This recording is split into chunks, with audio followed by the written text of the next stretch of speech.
नमस्कार, मेरा नाम हर्ष पांडे और आप देख रहे हैं जनसंपर्क। आज हम बात करने वाले हैं एक बहुत महत्वपूर्ण विषय पर। पिछली वीडियो में आपने देखा था कि हमने बात की थी पर्यावरण संरक्षण की, लेकिन उसके बाद आज हम बात करेंगे देश के राजस्थान के हम सब के बहुत जरूरी मुद्दे पर, और वो मुद्दा है अरावली। अरावली सिर्फ पहाड़ नहीं है जिसे सरकार और सुप्रीम कोर्ट मिलकर डिसाइड करेगी कि कौन सी पहाड़ी अरावली रेंज में आएगी, कौन सी नहीं। ये कॉरिडोर है जंगली पशुओं के लिए। अरावली भारत की एक प्राचीन पर्वत श्रृंखला है जो दुनिया की सबसे पुरानी पर्वतमालाओं में से एक मानी जाती है, जो उत्तर पश्चिमी भारत जैसे गुजरात, राजस्थान, हरियाणा, दिल्ली में फैली हुई और अपने समृद्ध इतिहास, जैव विविधता और भूवैज्ञानिक महत्व के लिए जानी जाती है, जो प्राकृतिक जल स्रोत और रेगिस्तान के विस्तार से बचाने वाला एक प्राकृतिक कवच है।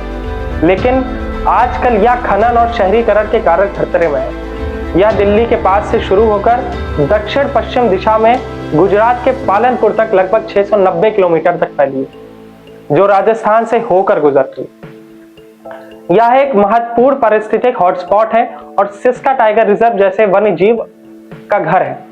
यह थार रेगिस्तान को आगे बढ़ने से रोकती है और आसपास के क्षेत्रों को पानी प्रदान करती है। जिस भूभाग की ऊंचाई आसपास के सामान्य धरातल से कम 100 मीटर अधिक है, सिर्फ वही अरावली हिल मानी जाएगी। सरकार का तर्क है कि इससे पूरी देश में एक समान और स्पष्ट परिभाषा लागू होगी। क्या जो 100 मीटर से नीचे के पहाड़ हैं वो अरावली हिल नहीं माने जाएंगे?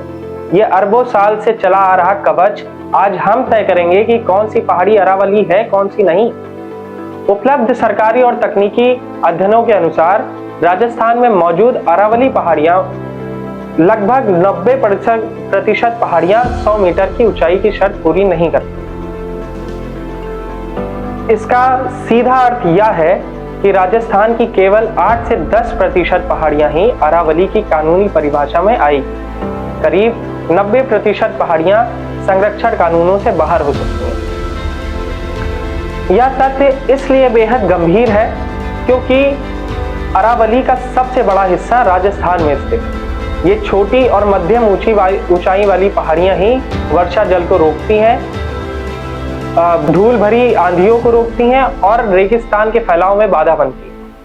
विशेषज्ञ चेतावनी दे रहे हैं कि यदि ये पहाड़ियां संरक्षण से बाहर हुई तो अलवर, जयपुर, दौसा, सीकर, झुंझुनू, उदयपुर और राजसमंद जैसे जिलों में भूजल स्तर और गिरेगा, सूखे की तीव्रता बढ़ेगी, खनन और अनियंत्रित निर्माण को बढ़ावा मिलेगा। राजस्थान पहले ही जल संकटग्रस्त राज्य है। ऐसे में अरावली का कमजोर होना केवल पर्यावरणीय नहीं बल्कि आर्थिक, सामाजिक और स्वास्थ्य संकट को जन्म देगा। आखिर में बस इतना ही बोलना चाहूंगा कि उन सब की आवाज बनिए जो अरावली को सुरक्षित रखने के लिए अपनी आवाज उठा रहे हैं। धन्यवाद, नमस्कार, मेरा नाम हर्ष पांडे।